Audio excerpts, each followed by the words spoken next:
And we'd like to honor the fact that you're here and on time, and so we want to start on time and end on time. And tonight is actually our second meeting in this series, and Richard Higgins is our architect and going to be our facilitator tonight to help us through the process. But before we get started, if we could just go around the room, say who we are and where we're representing, or for just if we're just a community member here out of curiosity, that's fine also. We'll start with myself, Candy Armstrong, Superintendent of our Wasco County School District. John Carter, North Wasco County School District. John Spotch, Columbia Gorge Community College. Dave Jones, School Board Zone 3. Kurt Evans, the high school principal, and I decided actually, because I didn't want to wear my tie tonight, because I've been wearing it all day, so I'm also a parent of 3 kids, so I figured I'm just a parent tonight because I don't have my tie on. That's all right. Okay. So, anyway. Hello, I'm Scott Baker, Northern Wasco County Park and Recreation District. For the presenters, I have to leave early, so I don't want you to take it personally. Megan Thompson, I'm on the Chamber Board, my CAD Board, and parent to 3rd and 6th grader. Bill Brady, I'm a teacher at the high school, but I'm also representing the Columbia Medical Center. John Nelson, board member of Regional Home and Chair. Soleil Kavakov, board member Zone 5 and parent Zone 4.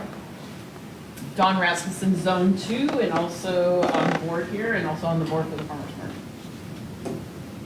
Mike Sullivan, Zone 7, board member and parent of 3. Jose Aparicio, Vice Chair for the D21 Board for Zone 6. David Peters, parent of former children. Well, you also are involved though in housing, right? And I also from the Cascade Housing Committee on the Go back over there. Sandra Harris, principal of the Dalles Middle School. I'm Randy Anderson, the CFO of the school. Tom Tramontina, community member. Eleanor Lemon, community member parent. All right, and we have. Hello. I'm Robbie. I work for Immense Imagery, and I'm live streaming what's being talked about tonight. Everyone has a link to the facilities planning presentation as well. So feel free to reference it in your conversations going forwards. Excellent. And I'm Cindy Miller. I work for the school district. okay, so I'll turn it over to you, Richard, and your capable assistant there, and you can do introductions that way. Great. My name is Richard Higgins, and I'm very proud to say this is my 21st year working in the Dalles. So I'm really excited about that. I always contract the time because it says about the age of my daughter. This is my colleague, Dakota Shatner. Everybody? This is an information meeting where we have one group's activity where you don't have to move, raising hands, so that we can break it up a little bit. It's a lot of data. It's a lot of information. I do have a handout, which is some of that data. And I will pass it out once we get it. Sure, let's do it now. Heck, get it done. Thank you. I'll give it to you. So these are 2 pieces of information that you'll want to take home and put on your coffee table and look at it. And it is the educational adequacy. Thank you. The educational adequacy and the facility condition assessment summary. So I'm going to go over all of it, but you can see it's small type, and to try to capture. Did everybody get a copy? Yeah, we have an extra. I have 30. Thank you. Thank you. So this, honestly, I wanted to put this in your hand so you can take it home and look at it closer. So that's what's up for tonight. Now, so to begin with, the agenda, and I'll read it for you, unfortunately, is very simple. We're going to review the facts. We're going to recap the facility condition assessment. It was done December of 2018. Oregon Department of Education sent out a brand new template in January and said, you got to follow this one. So we've repopulated it, the spreadsheet. So we're going to review the summary on that. The school district commissioned a Portland State University enrollment projection, so we're going to share that. The protection of publicly owned historic structures. It is a ORS requirement that all publicly owned buildings must be evaluated for their historic significance. And what that means is any school over 50 years old, get this, all your students, has to be evaluated. Okay, so we're going to show you the start of that. And then we're going to go through the process of educational adequacy. It sounds kind of pretty lofty in its wording, but it really begins to talk more about how the school, what the schools can provide in terms of teaching and learning, as opposed to how their physical environment bricks and mortar. So it's really focusing on what your schools are currently providing. Then we'll do some question and answers, and then we'll talk about the next meeting. So that's basically where we're going to go. I told you it was dry information, but it's really good information. Any questions about the agenda for tonight? Is this kind of what you thought you might be hearing tonight? All right. So I'm going to begin. Just for point of reference, the Oregon Department of Education has outlined what a facility planning process looks like. And what are the elements that go into a facility plan? These are the components. Population projections, we're going to share those tonight. Check the box. Collaboration with local government. The school district has had collaborative meetings with other taxing agencies in the Dalles and in the county. So that we're checking the box. It's not something you do and then you're done. I really like the notion. That group of individuals are going to meet again and keep communicating. But we also looked at 4 others. So we'll touch on those, and then the educational adequacy. So you can see, if you just went on a percentage basis, you're close to 85% complete, or maybe 85% complete in the entire process. The heavy lifting is some sort of proposed 10-year plan. That's what this information is all building up to a point where, okay, here are the facts, here's the data.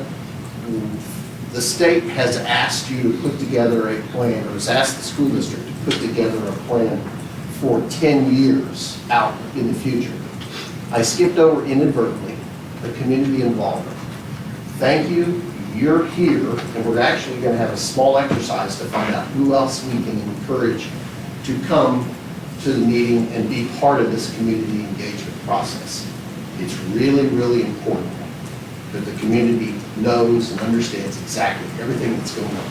This is mandated by the ORS.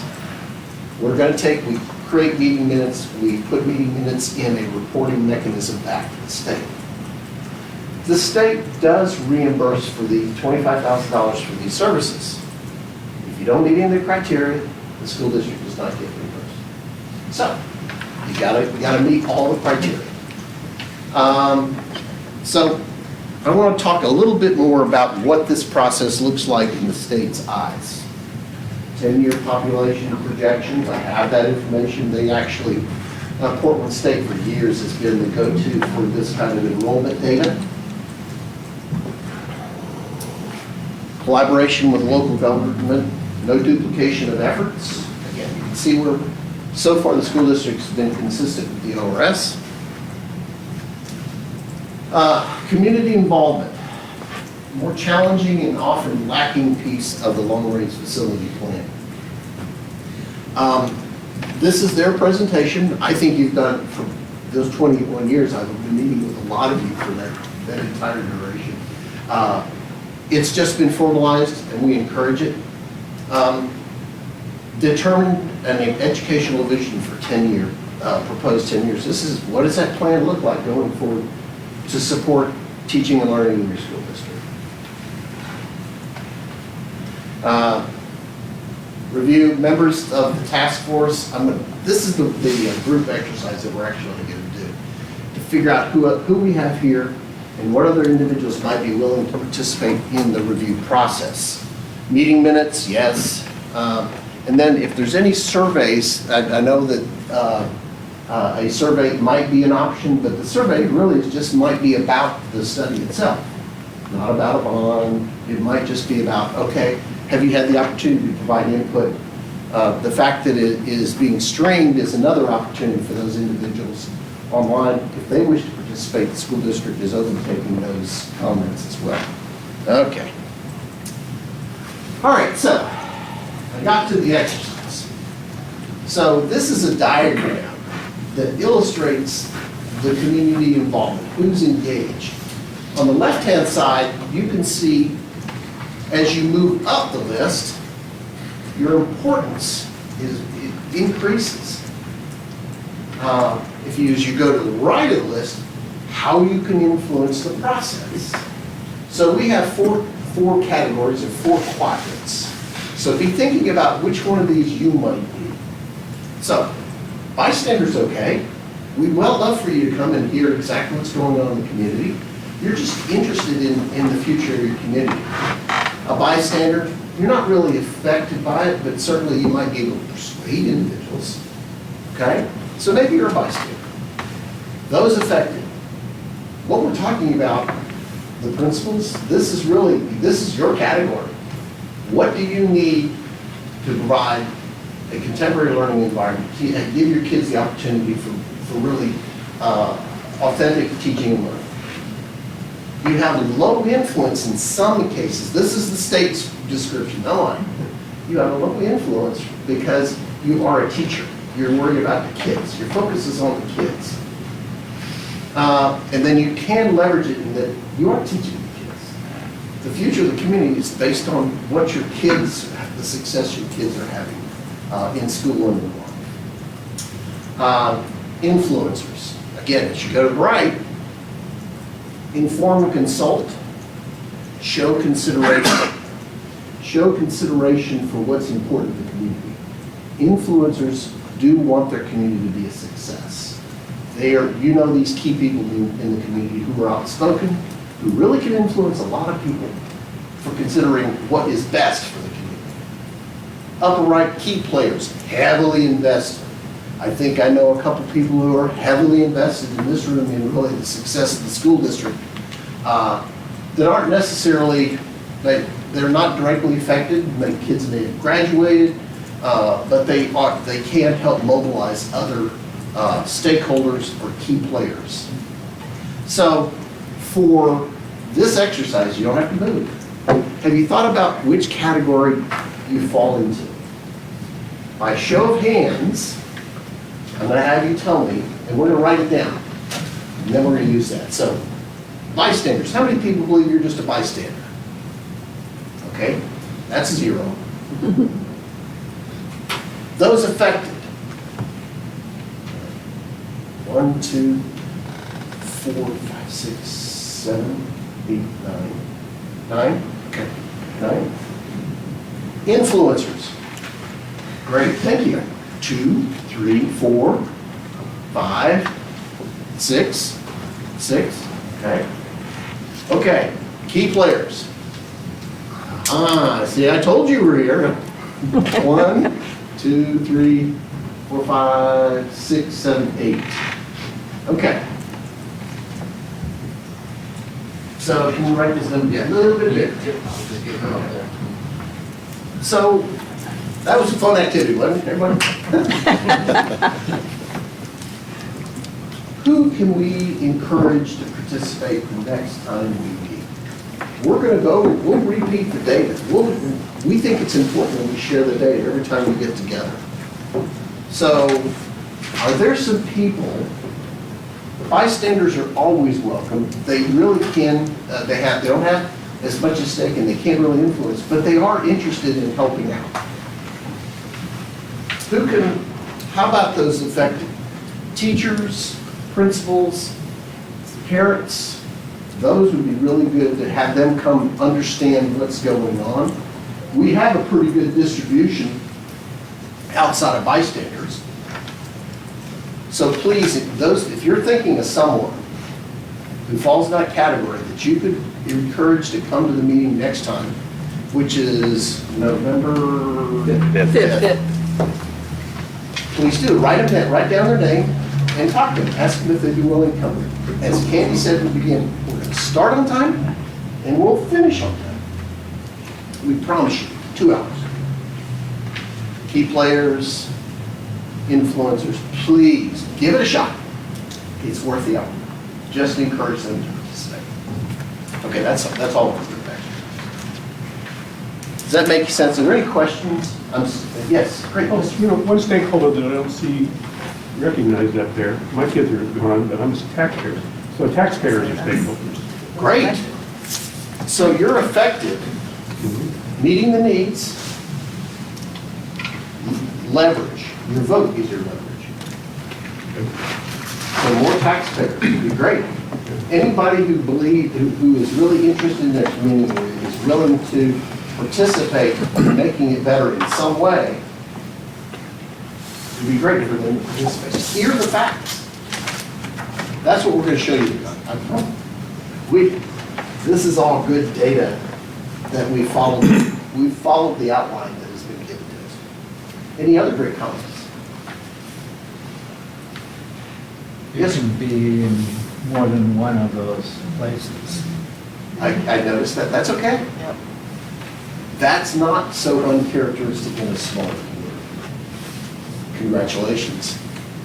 You have many roles, and you can actually encourage many people that are in either of those categories to participate and come and be part of it. Okay? Historical buildings. Any building over 50 years old must be reviewed by the State Historical Preservation Office, SHPO. It's a pretty simple process. You're going to learn about what that means. How about that? So this is again a requirement. It's because you have 2 schools that are on historic registers. I mean, you're already aware, but did you realize that Dry Creek is older than 50 years old? It means it should be considered. Dry Hollow. Dry Hollow. I do that like Dry Creek is a wine, isn't it? Dry Hollow. Okay. All right. So this one is going to be a little bit laborious. This is educational adequacy. If you asked everybody in the room what it means, they all have different definitions.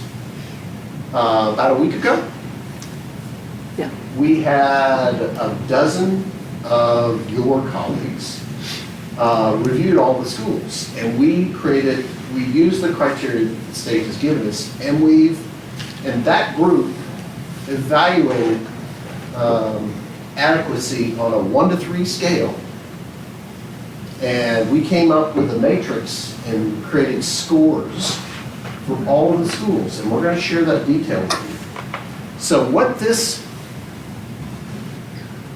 oops, I'm going to save that apparently.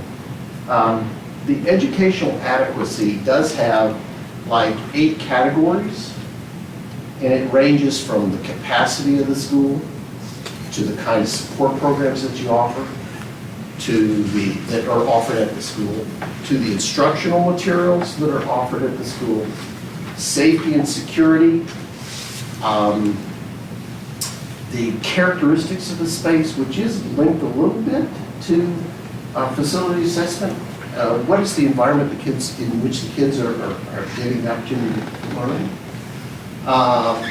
It does touch upon fire life safety systems, and we're going to show you all those. So this is a scripted list of attributes that we considered as a group. So we're checking the boxes and really doing the effort. What we found is we got some really good information, and that's what we're going to share with you. You have a copy of that educational assessment. And so now I'll just read it. Capacity, we're going to talk about school capacity support programs, technology, supervision and security, instructional aid, physical characteristics. Oh, we have more copies. You have extra candy? That's why I passed these out, candidly, so you can look at it. Heating, ventilating, the environment, and then relationship to other spaces. How far is the music room at Colonel Wright to third grade classroom in the original building? It's a long way, you have to go outside. That's not a good relationship. So the real point of showing you this is we're following the ODE requirements. So now what we're going to do is we're going to back up a little bit. And there's another page, the second page.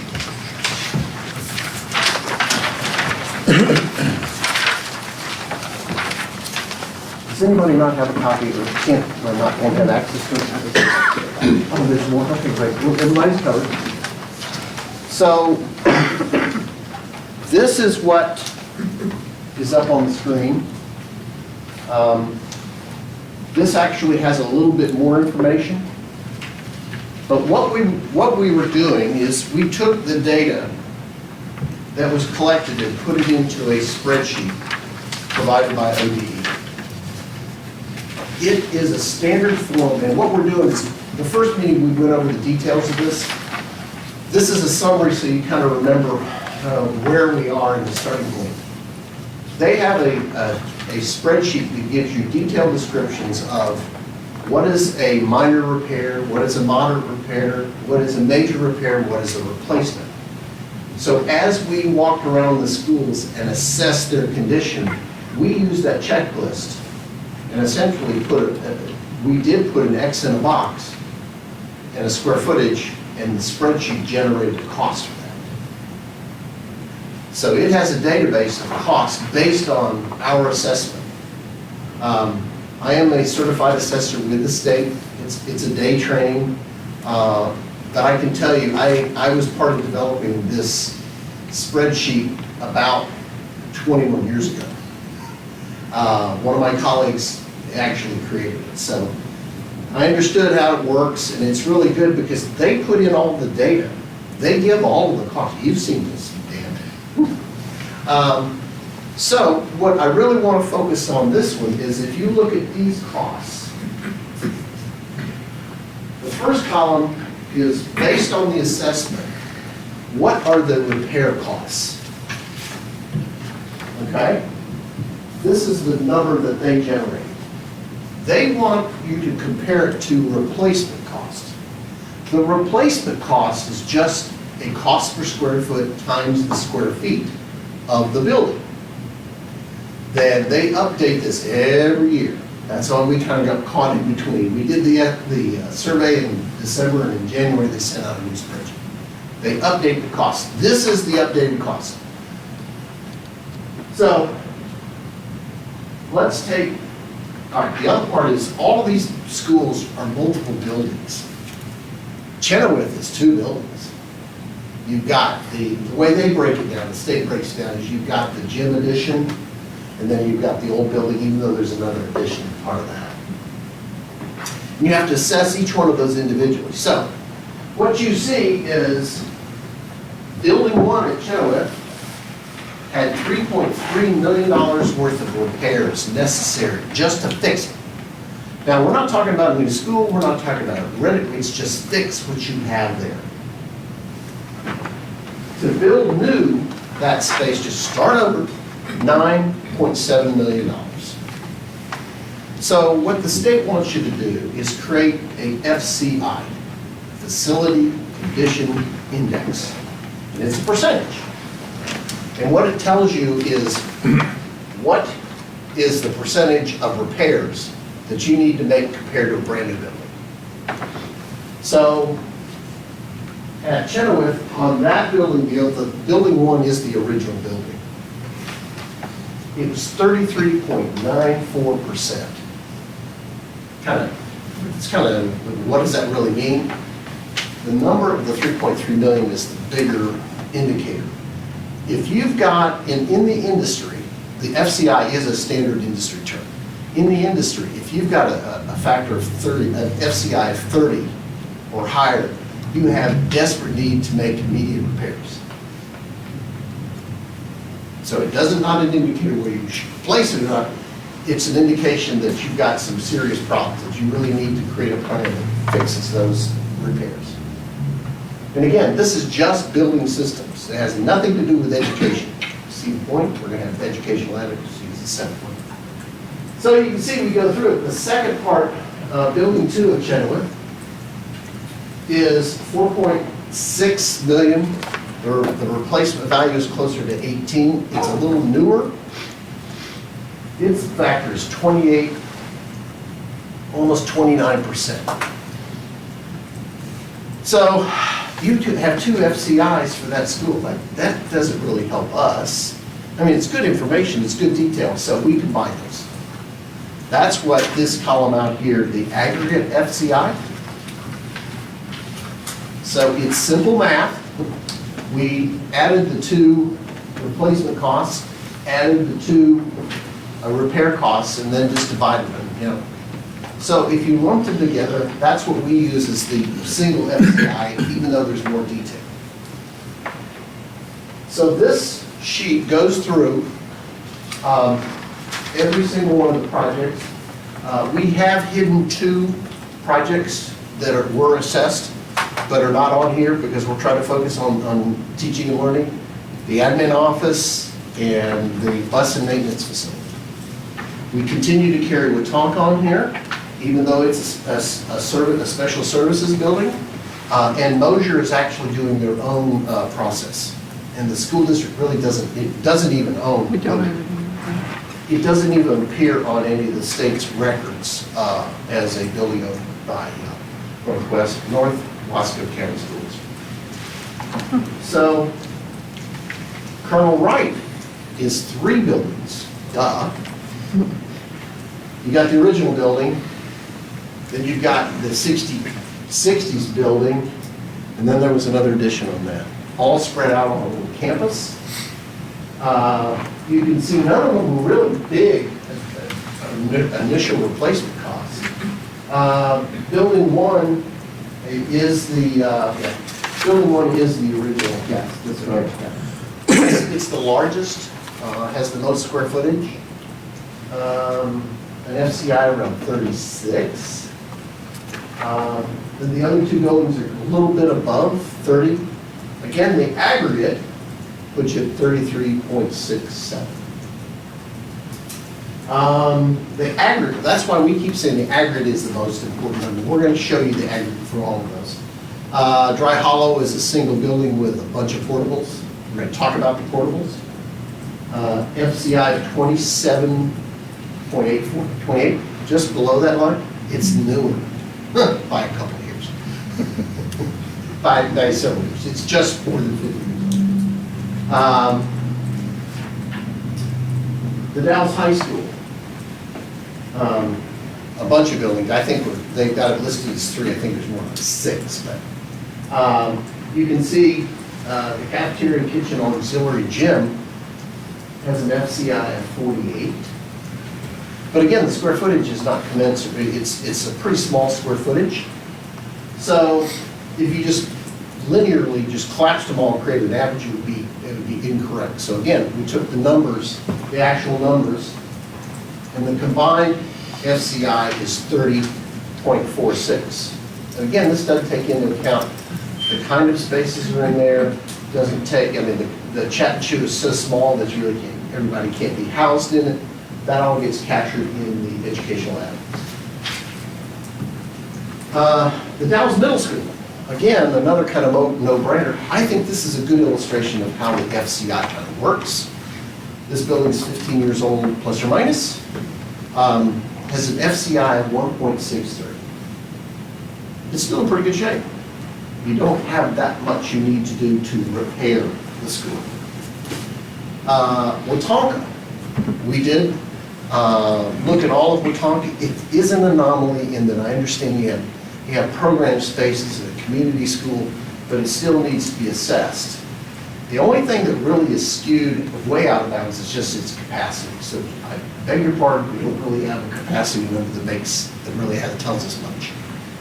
What it does tell us is that if you just look at repair of those buildings alone, it gets a combined FCI of 47. So there's a lot of work at Watonka to repair it just to be a school again. So the purpose of this was, if you have any information that we showed you at the early part of the year, it's different. Every year that goes by, they increase the number, they replace the numbers. What we found is some numbers went down a little bit, other numbers went up. Other costs per square foot went up a lot. So the total district repair costs are $70 million if you were just doing it, repair everything. If you were to replace everything, $257 million. So we didn't figure create a FCI for the school district. It's not. We didn't think it's relevant because each school is so different. But yes, sir. So I can imagine why we left off the former Chenoweth Middle School, because it's not serving students. Is that still, from the state's point of view, part of our facility? No. So we did take a look at it. It was scary. It's scary. It was pretty scary. So it would, yeah, it would be staggering to even put the numbers together again to what you could have to do to reinstate it, take it out of mothballs. Yes. I think you stated in our first meeting too, that district replacement cost isn't, it's to replace the existing what we have now versus any like bells and whistles. Yeah, new bells and whistles. it's the same square footage, the same size, and so that we can, that might be part of the facility planning process. What do you really need? That's where capacity becomes really, really important. Yes? So what is your annual repair budget for the district? Obviously, it's not $70 million, but. Just repair, this doesn't account for the repairs that are generated every day. These are more what, a deferred, I guess we call them, outstanding or larger. I'm gonna, about $1 million or so, Randy? Well, the 900? I don't pull it out. I got maintenance mixed with it. It's slightly north of $4 million worth of maintenance and repairs budget per year. That's with staffing though. Includes labor, Yeah. Yeah, that's with staffing, Yeah. so. Per year.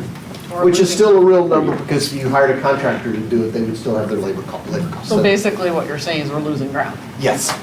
Well, that's, yeah, I think that's a good. And you're not alone. The state as a whole, that's why the state is doing this. The legislature here for years has said, hey, our schools are in terrible shape, we need to start funding schools. And the legislators turn around and say, okay, how much is it? And they say, we don't know. They say, we better go find out. That's what every school district in the state is going to eventually receive funding to do this same process. That's why it is being submitted to the state. They're going to collect it all and then go to the legislature and say, based on this data that is consistent across the state, this is the needs in the state of Oregon. Great questions, and thank you for coming. Yes, sir. So if we did it, then maybe it doesn't make sense to do an FCI for the overall district. It comes out to be about 0.27. Would that compare with other districts? And when we go to the state, if we have a higher FCI, do we get ahead of the line? It's so new. It's only 3 or 4 years new, so I don't know. They really haven't determined. They're just trying to gather the data. What is the magnitude of the issue? Great. Thank you for doing that math. 0.27. And that's factoring in this building. Take that building out, what do you get? Just your average of the others, 33%. Yeah. And just the repair alone is a scary number. To me, think 70 million.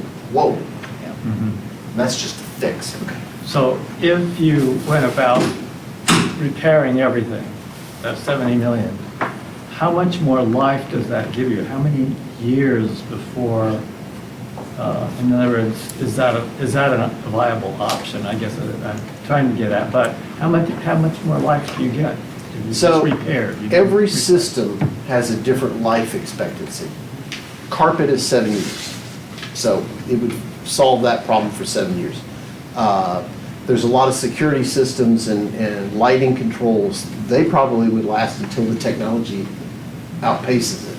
So it's all over the board. There's not really a number. I mean, you used to think, you know, you could get 30 to 50 years out of a building. Well, everything's changing so fast that it would be a guess. And correct me if I'm wrong, but I believe when you look at that 70 million, you couldn't go out for like a 25-year bond for 70 million because a lot of those systems, their life is not, the expectancy for that is not long enough to be able to qualify. Right. And if, one last thing, if you waited a few years and then got 70 million, the number gets updated. Yes, ma'am. So like in that number, is it categorized by like structural major repair versus cosmetic, or like you're talking about carpet? Is it categorized to where we could get a better understanding of what are longer term fixes? Absolutely. It has some detail. It's not a line item cost estimate, but it's, how many lines do we have? How many entries are there? In the entire, In the spreadsheet, maybe, geez, there's, maybe a couple. let's see, so there's categories up to G, and each one has probably close to 20 or 30 line items. So it's broken down between various different systems, and then after those systems, it's broken down to building components of those systems. So it's comprehensive, incredibly comprehensive. But even describing on our way over how intimidating the entire thing looks when you first get it in front of you.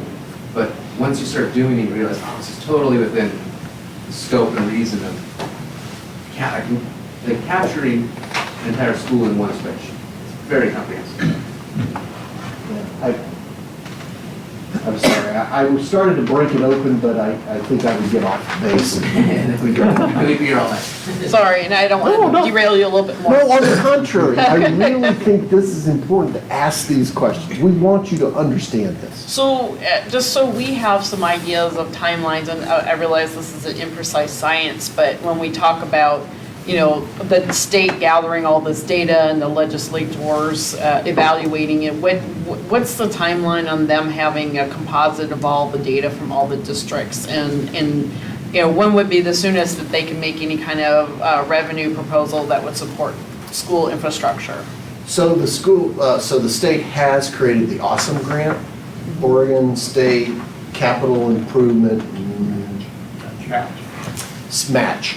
So, and those range anywhere from $2 to $8 million. So they're already doing it.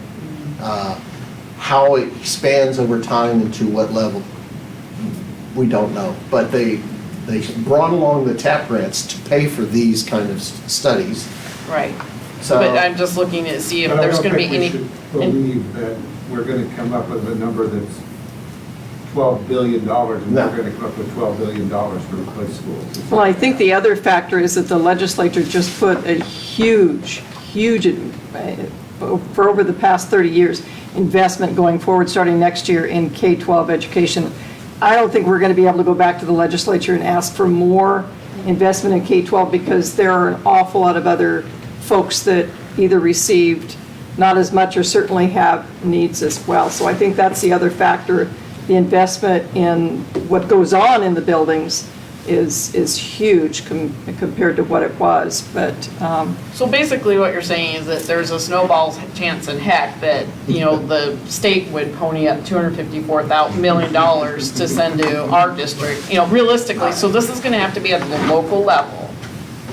So we can get some grants and we can do some other things, but we're going to have to generate, we can't hope for a life ring from the legislature for infrastructure. No, even in the adjoining state, the way that system works, which does have funding for public education, capital improvements, it is a competitive basis. It is every biennium, the state legislature creates a budget for school improvements. Then you have a process, the D-form process, through which you have to pass and create projects that get funded from that. The other caveat is it is still dependent upon the local school districts to pass a bond, and your match is dependent upon primarily your socioeconomic position. So even at a funding rate of 60%, which is one of the higher ranges, if you had, for instance, a $20 million need, the school district would still have to come up with, $7 or $8 million.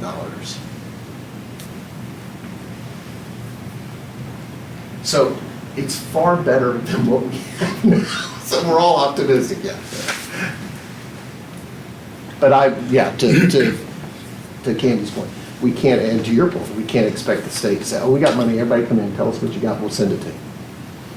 There's going to be strings attached to other great questions. Thank you for being so engaged, really. I'm helping the people online watching too, so Yeah. I'll try to help Yes, sir. ask some of those questions. So the school owns some real estate, or is in the process of selling it. I really think it would be a positive thing if that money would be set aside to offset some of these expenses. And I didn't know how much that is, or is it a negotiable amount, or is it a set amount, or where are we at on that, Candy? So where we're at on that right now is that the hospital is seeking to acquire 30 acres, and we're pretty close on getting that finalized as far as having it be, well, it's been surveyed, but finalizing that piece. And once that goes together and that first piece with the hospital is taken care of, that will move the infrastructure being in place so that then the next 40 acres, which will be developable, will become more and more as far as an asset to the district to be used to sell for development, and that would all go into a capital, a special fund in terms of not going into your kind of renewable expenses, but more into capital improvements. I really think that's something we need to advertise if we're going to a bond, that we are making. We are making progress, right? And the first piece is because there's no infrastructure up there, and there's some things that, and so what the hospital is looking at would really be a tremendous win for the school district in terms of having that acreage become much more accessible and much more valuable in terms of being able to get dollars from it. Any more questions about the spreadsheet? Real quick summary. I'm sure the school district will make available the entire study. We have given you one page that kind of sums up what's the enrollment in the future look like.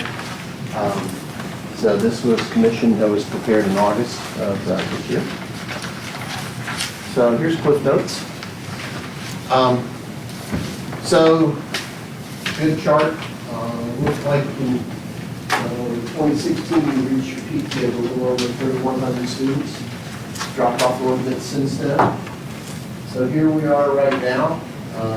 In August they had 3,023 students in the school district. They're saying that over the next 10 years it'll increase by 90 students. So when you are looking at trying to house the students in the future, you got to understand it might mean that there could possibly be 90 more students. However, the interesting part is at the bottom. They're going to be at the K-5 and the 6-8. Your high school will actually decrease in population. So this is pretty flat. 90 students out of 3,000. You can see the numbers that's not a huge influx, and it is a projection. Questions? Wasn't the one done a couple of years ago, had a couple big bubbles? Have you compared that versus this one? We have not. Okay. And that was done, the Was last that time we had one done was 2008. Yeah, so that was quite a while ago. Over time, even going back to the former districts, it's remained fairly level. It hasn't been a huge influx. I thought there was one presented to the board like 2 or 3 years ago.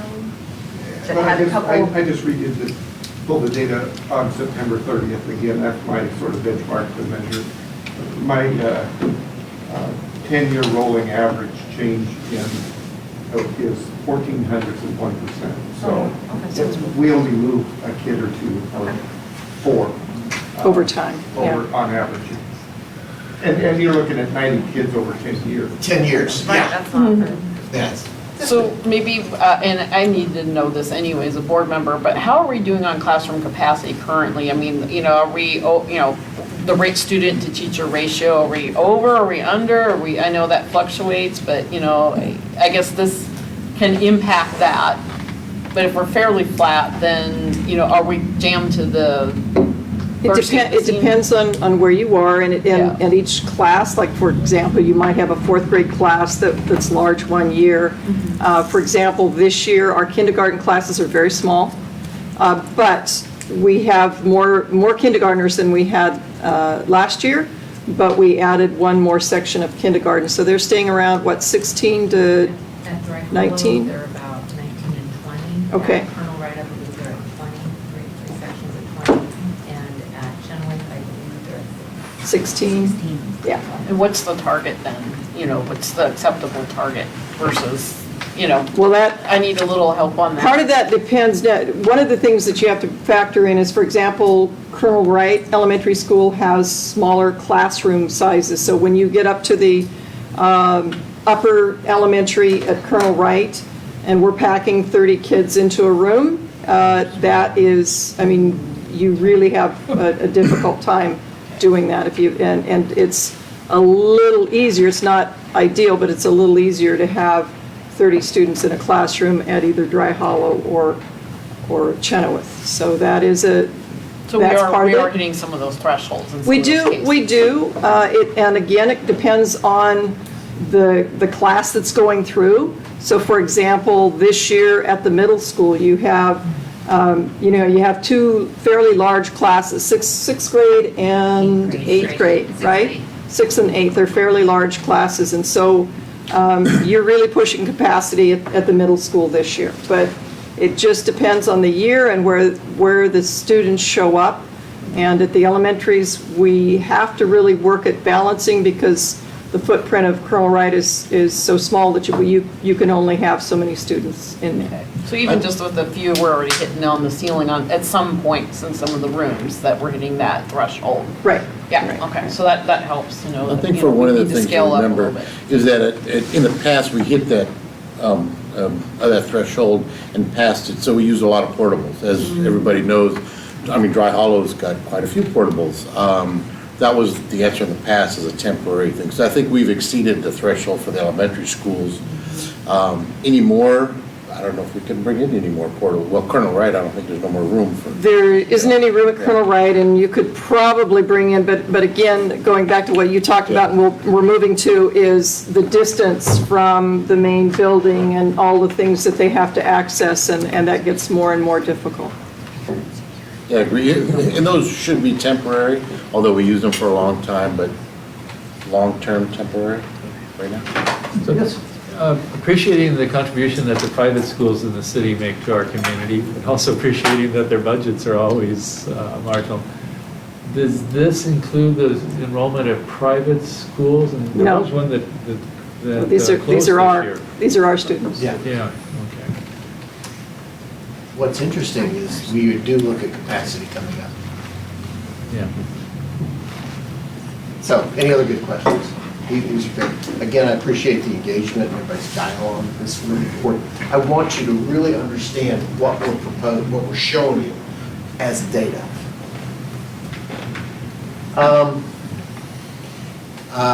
Mentioned the historic buildings owned by the school district. The highlighted area.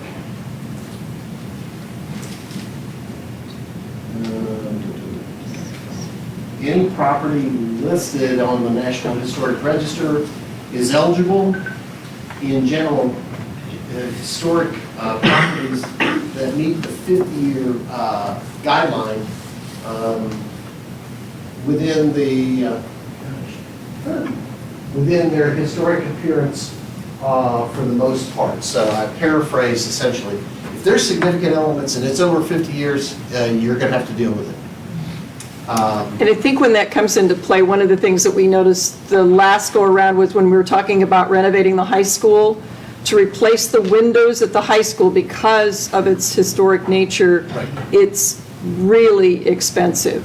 You know, I mean, that's an example. There, you have to do it a certain way, and it has to be in keeping with the guidelines. Right. And this is really one of the challenges that you have with your two historic structures. If you look at Grant, we didn't design Grant, so a Grant, they did a combination of renovation and building new. It wasn't just renovate Grant. They built new, so that project is not comparable to just renovating the high school. Madison High School, which is a 1960s building, and it's 50 years old. Everybody knows what they've done. They took out all the budget for the high schools in Portland Public Schools to do Madison High School, which is close to $200 million now. So it's very important. It's not just fix it up, because when you're done, it's the same building. It works better. It doesn't leak. The heating system works. It's secure. All those. It's still the same configuration. And we're not advocating that building go away. On the contrary, we're advocating to just understand that would be to renovate that building and to add new square footage would be a major undertaking that goes well beyond any of the numbers that we've created just in the assessment. Yes? So in a city, like Eugene has a lot of historic schools too. So if a school district decides to off the building, yes. What is the obligation of the state in terms of historic preservation? Okay, now we'll talk about what we designed. Gresham High School. We designed the replacement of Gresham High School. 1940s, some of the artisans that were timberline came down and made contributions to that school. Maybe even the front of your gymnasium. So in that case, we worked with SHPO to indicate exactly this is what the challenges were. The portion that was historic, the portion that was significant in the community couldn't be saved without excessive costs because, I mean, the classic, it's all unreinforced masonry. But bigger issue was the fact that it's double-loaded corridors and there's no space. The classrooms really didn't fit contemporary teaching and learning. So you negotiate with SHPO saying, okay, these are the elements, the characteristics of the facade. It was primarily a facade. There were 24 additions to that high school. The facade was what was saved in part. There is a courtyard in the middle of, they just opened phase one. There's a courtyard in the middle, and the bas-relief goddesses that were on the front of that school were cut out, taken down, and had been repositioned in the courtyard. Before they were repositioned, they created castings or created a form and created new precast versions, and they've been put back on the building. So SHPO is not going to require you to, I mean, you have to make the case and you have to work with them. So that's the best answer I can give you. It depends.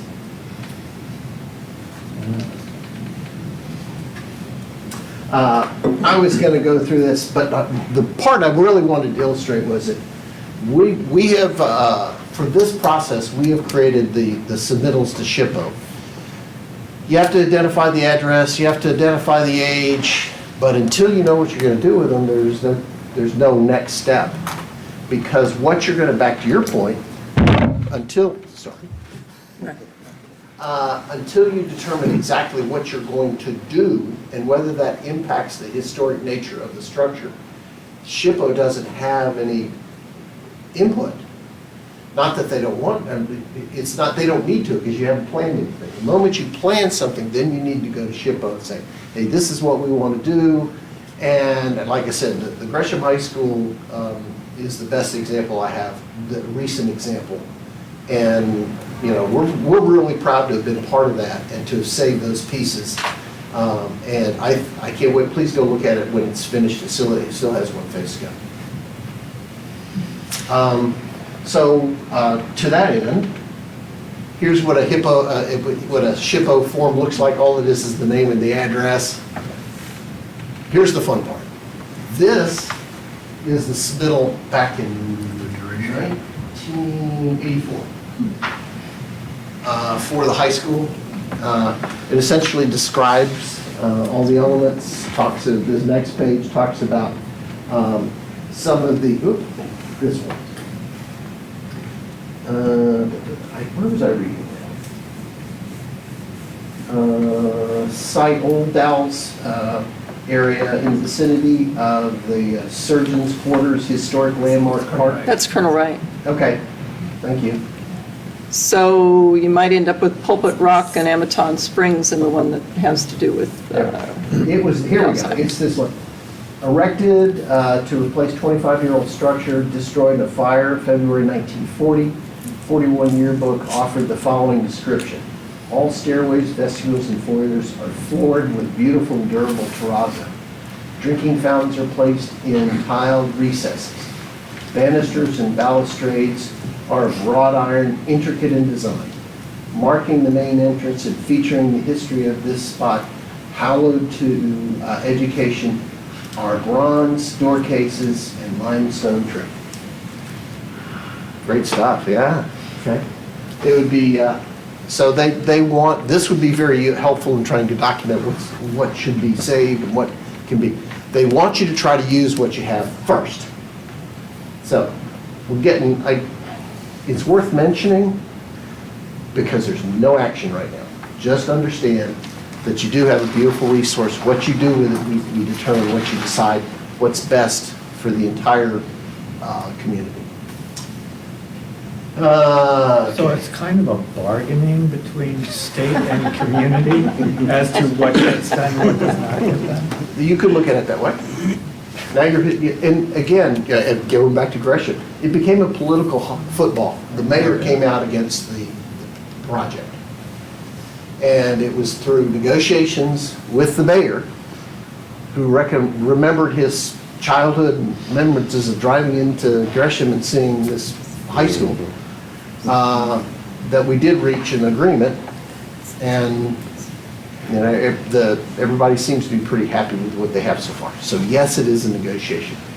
Otherwise, you might end up just, abandoning a historic building to build a brand new one, and then the historic, feature is lost, or, yeah. Yeah. So that seems so ridiculous that they would bargain so hard, if they make it so cost prohibitive. They want to restore the history. They're having there's a couple there's a time capsule being opened on Friday at Gresham High School to reveal what was in there. I can tell you now that it was there's 1922 newspapers in the 1942 time capsule. It's cute. It's a good story. So we've already filled out, they list them by site. So this is the Wetumpka site, but this is Wetumpka High School. Dry Hollow is with 50 years. And then this is Chenoweth Elementary School, even though it's still the Wetumpka site, it's the address. So the long story here is that whatever you do with any of your schools, it needs to go through SHPO. Back to your question. Are they doing it? But again, like for instance, Chenoweth, I'd love to kind of look at, all right, here's Chenoweth. What is salvageable? What is it that's really historic? And then you ask your landmarks, your local, it's a community decision, and you go to them with a proposal. This is what we intend to do. Is this a good example? We visited Pendleton, the Early Learning Center, and they maintained some of their exterior windows, the beautiful wood windows, but now they are an interior element inside the school. Absolutely. Yeah. They love for you to reuse those pieces in some way. The doors at Gresham High School, they're bronze doors. The doors were taken out, and not literally trash, but they were trashed. It was the infill. Anybody familiar with Gresham High School? It was the filigree. It was the frame inside that was salvaged and put back on the doors. But we need to keep the Whittier High School emblem that's inside the high school. Third time's a charm. Okay, this is the capacity question. This is how we created, we wanted to understand really where is the capacity. Back to your question. The way that we can do it most succinctly, in our opinion, is identify the classrooms. How many classrooms are there and how are they being used? Are they classrooms? They vary in size. The next level down would be to start assess how big are the classrooms, but they vary in size all over the place. But for right now, we use the target classroom size for the school district, which is, and I wish we'd, and I apologize, we're going to go back and do kindergarten. Your kindergarten targets are different. We use 25 for 1 through 5. 25 students per class. So we use that as the target capacity. So you can see the red dots at Chenoweth indicate classrooms. Interestingly enough, see these 8 modulars? They're not traditional classrooms, but they're all of those services that you offer your students. All of those services. If you didn't have those portables, those services would be displacing kids in the main building. So what I've seen outside of Dry Hollow, your portables, we came upon this when we started talking about the educational adequacy, and they were saying, no, our ELL is great, our special ed is great space. Well, that's because they're in the portables. But the space is not great if you consider everything about where they are, how far they are, they're outside. So this is the message that I see reoccurring in all of these. Your elementary schools are actually, in this case, we project an enrollment of 400, or 428 is your current enrollment. I'm sure it changed from the time we got the, we believe it has a capacity of 437. So it said, oh, okay. But if you had to take those services out of the modulars and put them into the school, you're way short. There is another element that came up in our educational adequacy discussion, is that there is a population of kids who are now going to Chenoweth who need calming space, and they put it inside the classroom.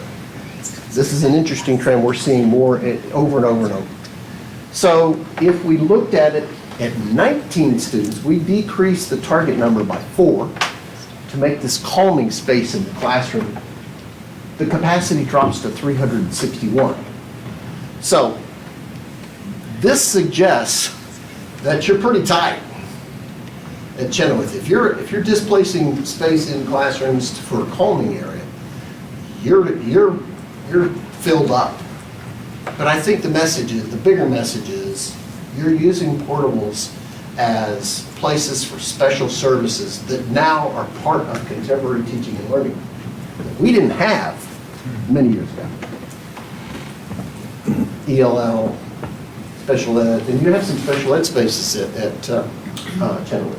So I think it's a good lesson. You're going to see this recurring on all. At the end, I have a summary across all the school district of what's your current enrollment, what's the capacity. So this one we use self-contained classrooms. So every space that it has a red dot is where kids, a teacher has a space in one section of kids. You can see they're all different sizes.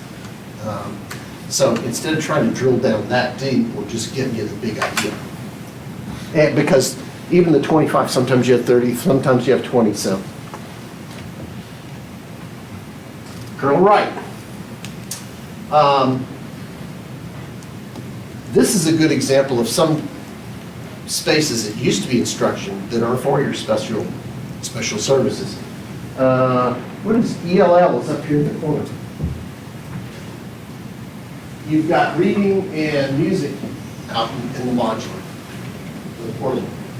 But we didn't count that as a classroom.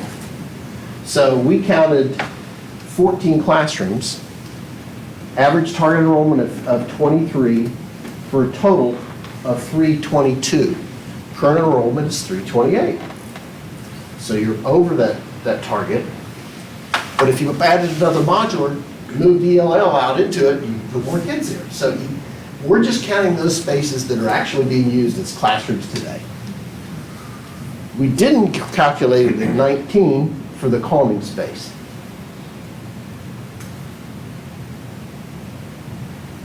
Dry hollow, this is the only one where you're using a modular for 3 classrooms because you're exceeding your capacity.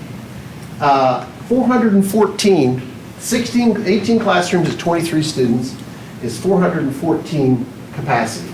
You have 448. I think we explained why and what you're doing with those. You're putting them in portables. This is a good, simple illustration of kind of where is everybody. I think this one answers your question, like where are we?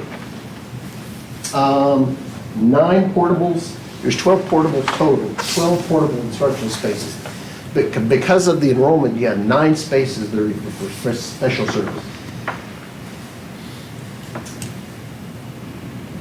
Another one that's interesting, the high school, the middle school has, again, we didn't count all those spaces up there. That's all special ed. Okay? I think there's another special ed classroom, which are good. So we counted all the remaining spaces and came up with 660. Why is that, Richard?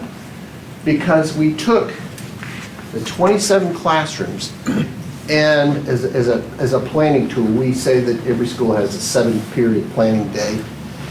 That means 1 period a day, that room is empty. So we cut down the utilization to 83%, which results in about 22 classrooms times 30 students, because middle school and high school can actually have more bodies. So you come up with an enrollment of 660. Your current enrollment is 681. That feel about right?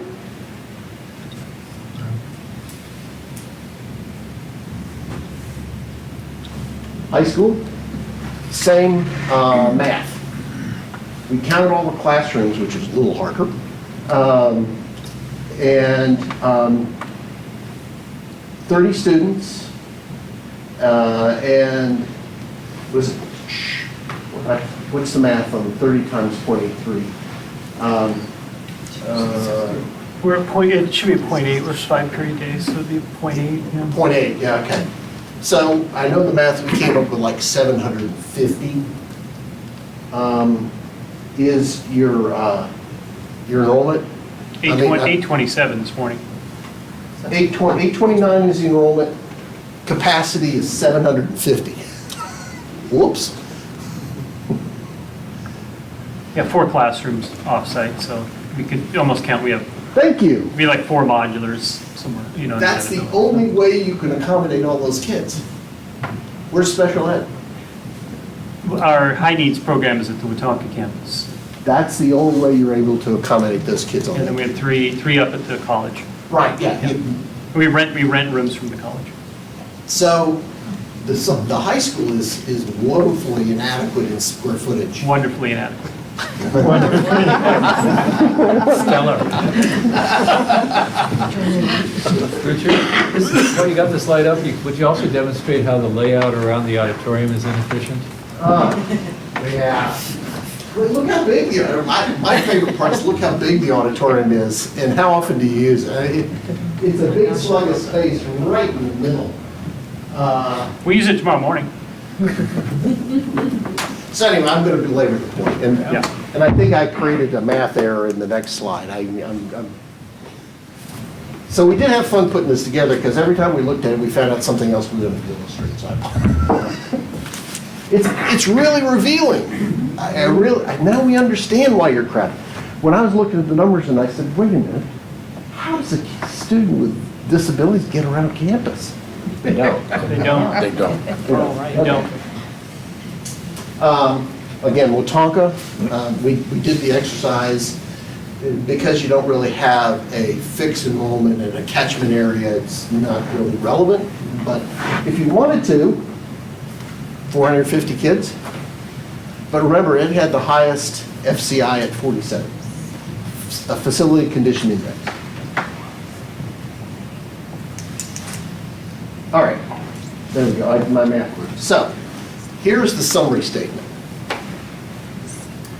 So, school capacity is based on target class enrollment times the number of classrooms.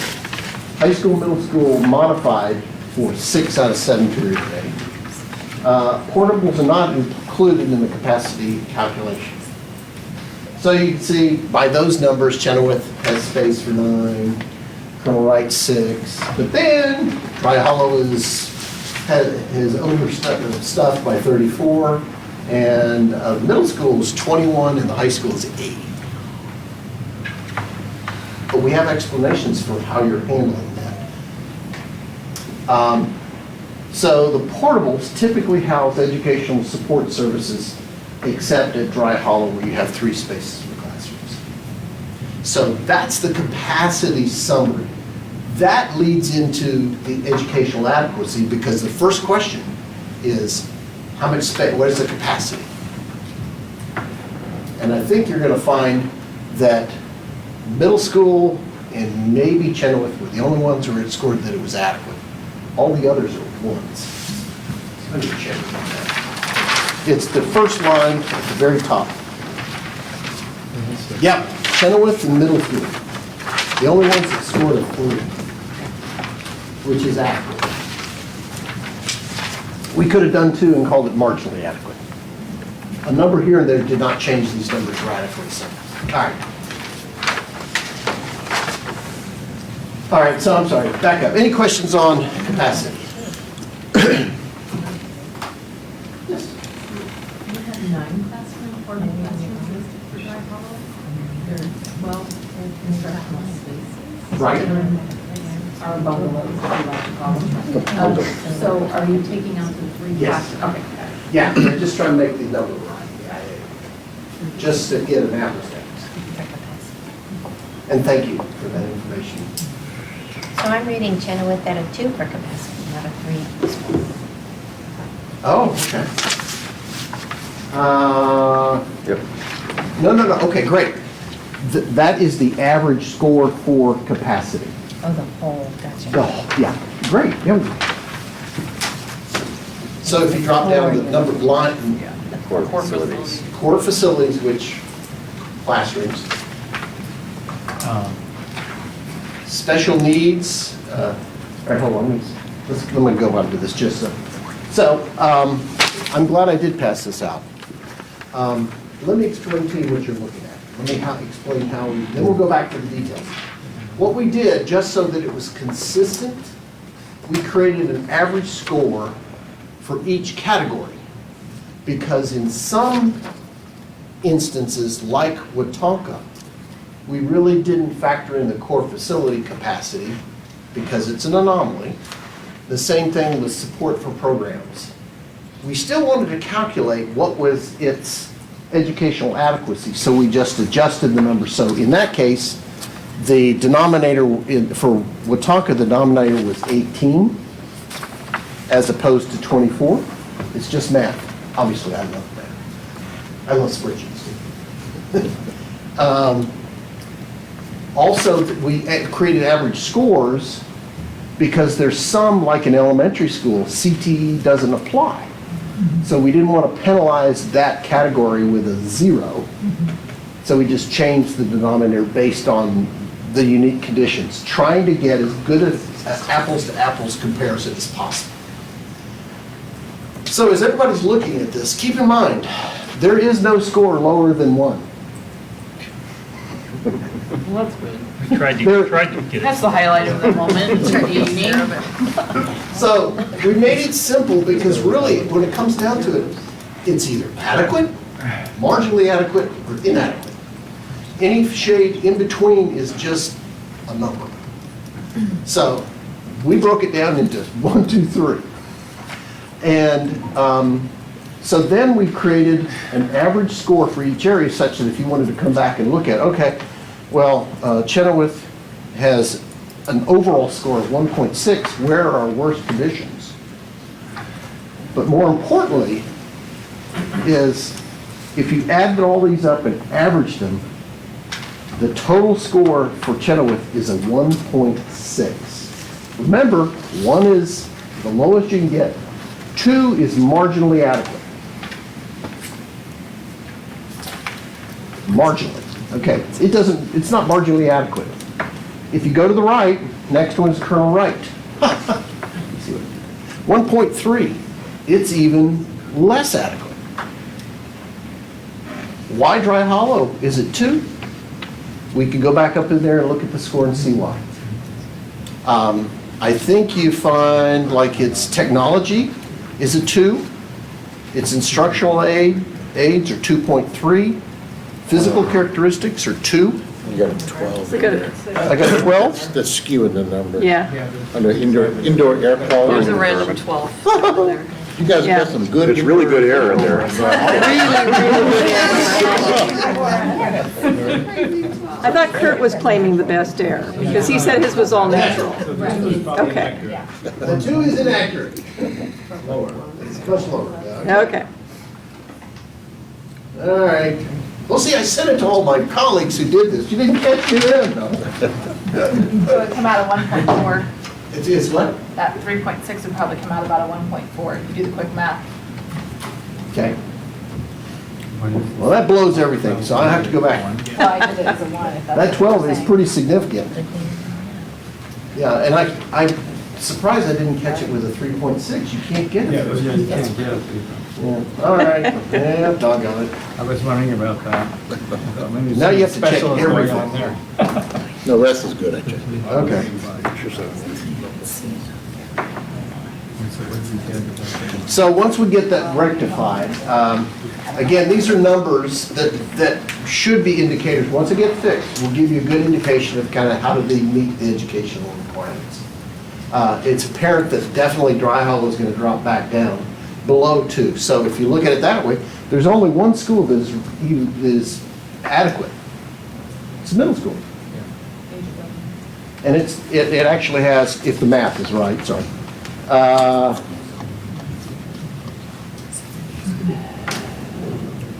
I'm double checking. You're nervous now. Yeah, I'm very nervous and embarrassed. It's a 2.6. That's not bad. Everything else is in that 1 point. It's low. Yes, sir. Okay, I'll call this the worry wart criteria. So this is very important, and for what we do as education, putting the students first. Then I'd add a whole other dimension, which would be the structural adequacy, that the building could be fine until the heat goes out, and then it's inadequate. So lots of our buildings have a half a dozen critical systems that could fail at any point, which kind of comes into a calculation, like how long can we trail out with good luck before. And superior staff that Yeah, keep things running. We try. Yeah. That's right. So I believe the way we can partially address this is to merge the two of the FCI and the educational adequacy. Just if you look at them separately, but merge them together and do a comparison, I think you'll find out what your highest needs are. Because it does reference the physical condition of your, all right, so the heating and ventilation system is referenced on here at 44. Yeah, number 44. And it looks like Colonel Wright and the middle school and Watonka are the only ones that are even marginally adequate. It's fascinating. We have no heat. Well, those are existing systems too, it's not counting, I wish we had AC, it's just what's there now, the systems that are there. I mean, right now, of course, with the heat and cold, but the boilers, too, it's still inadequate, it's not totally falling apart. Yeah, so heating and ventilating is a phrase. It's HVAC, I apologize. Richard, is seismic factored into physical characteristics in some way? No, that is factored into the fire and life safety. Okay. They're all ones across except for the middle school. I knew I shouldn't do the comps. That's good. So I did, on the back, there's some descriptions that really talk about some of the deficiencies in a little bit more detail. If you really want to drill down on them, this is just annotations. That's good information that once you start figuring out what you might want to do, it'd be useful. We talked a little bit about the spaces that the portals are being used as to why why it appeared. We changed it from a 3 to a 1 on special ed computer labs, ELL, and OTPT, because we found out they were in portables. If you take the portables out of the mix, it's inadequate. So we documented that change.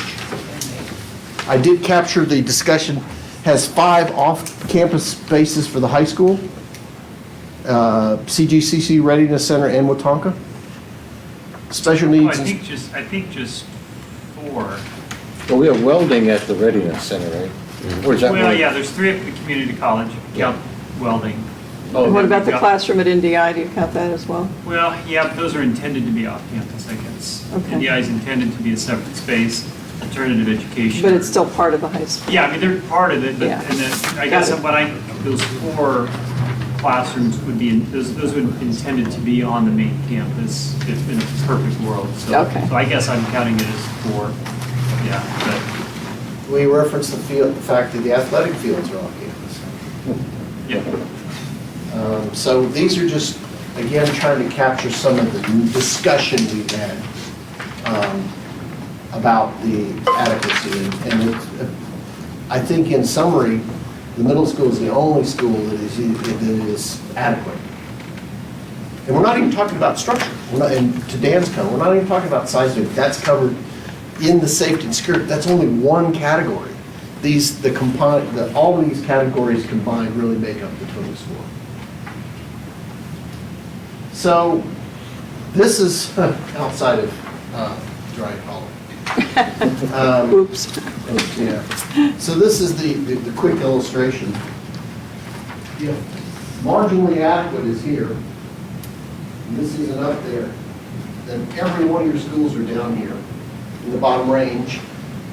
And it looks like if you use this number as a measure, then Watonka is your least effective school. Next is Colonel Wright. Looks like the high school. I bet you this is somewhere in that range, but Chenoweth is 1.6. So we're not saying these are absolute, they're just good indicators. So to your point, we started putting them together. Let's go back to the FCI. So we aggregated all the buildings. We recapped them, and then we put them in the chart. Looks like Watonka needs the most work. Remember, high score is not good. Poor rating is high. Good rating is low. That's the middle school. Then you look at kind of this middle, and all of them are in this 28 to 34 range. Hollow is at 28 because it's the newest. Remember, high is poor rating. Colonel Wright's at 34. Chenoweth's 31. High school 30. They're all just numbers. But what we want to do is let's merge them. Oops. Let's merge those numbers. And outside of the adjustment at Dry Hollow, Watonka had the highest FCI and the lowest educational adequacy. Next, Colonel Wright had the highest facility condition index and the lowest educational adequacy. And down the line. So from right to left is where you start with your school that scored the poorest, and you go to the right with the middle school being all the way on the far left as the school that is the most adequate, has the least work that needs to be done upon it. It's only numbers. Once we fix it, it'll be numbers that I think you can kind of evaluate where do where do we get started? But what I think you're finding is outside of the middle school, all your schools are really in tough shape. But these are just the numbers. They follow the state's requirements. By the way, the educational adequacy, I did want to go back.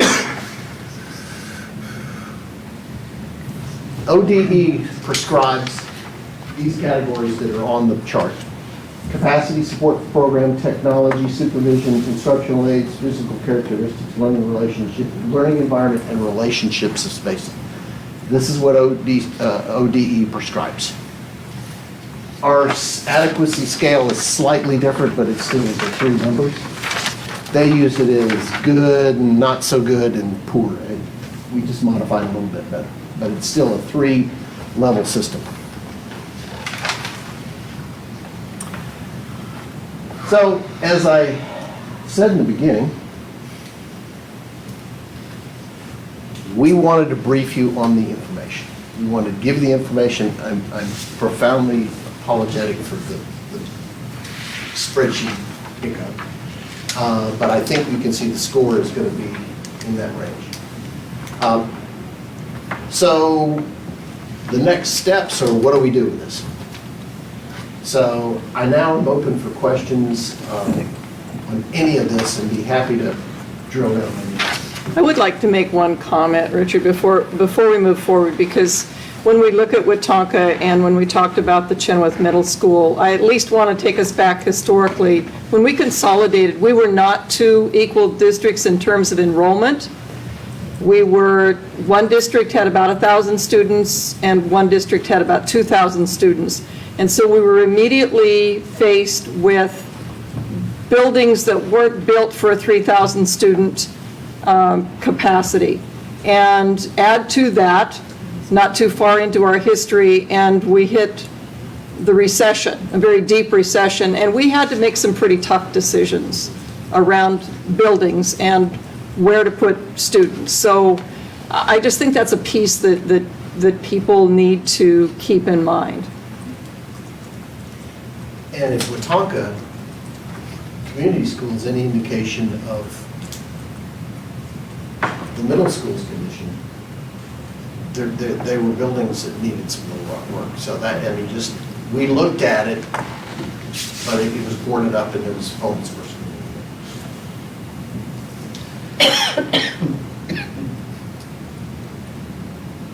So this is really all we wanted to try to do tonight.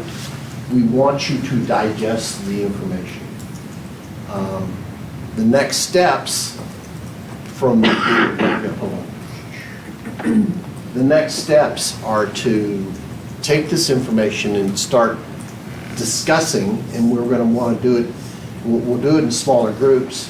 Next time we meet, we're going to recap everything we've done tonight, and then we're going to describe what ODE wants to have achieved, which is a 10-year plan, and then we thought we'd try to create some smaller groups as to what to do with this, and I think it can be it doesn't have to be a facilities discussion, it can be a discussion about what do you want from your school district. I think that's a good place to start.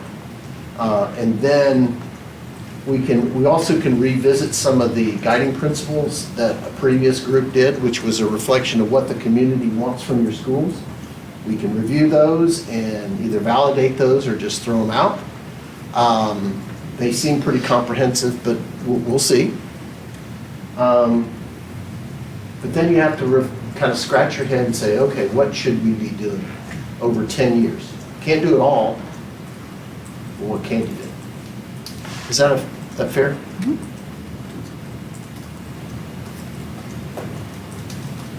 Anybody real surprised with the data?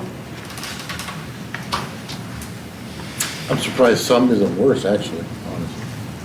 Some aren't worse. I think if you could have zeros instead of ones, there would be a lot worse. Yeah, you that's got true. a high school that can't feed its students, and yet it can still get a 1. I don't know how it's even possible. Right. So, especially in a community with as large of a supplemented mill program as we have. And we did put it in there as a one, but yeah, I think those are the anomalies that you can start to address. Yeah, by the way, in the budgeting, the square footage of the chat, everything in the spreadsheet is based on square footage. So at the Chat and Chew, the kitchen needs to be redone.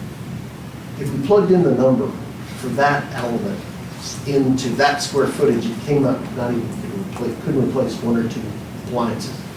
So we bumped the square footage up to the size of the main high school of 155,000.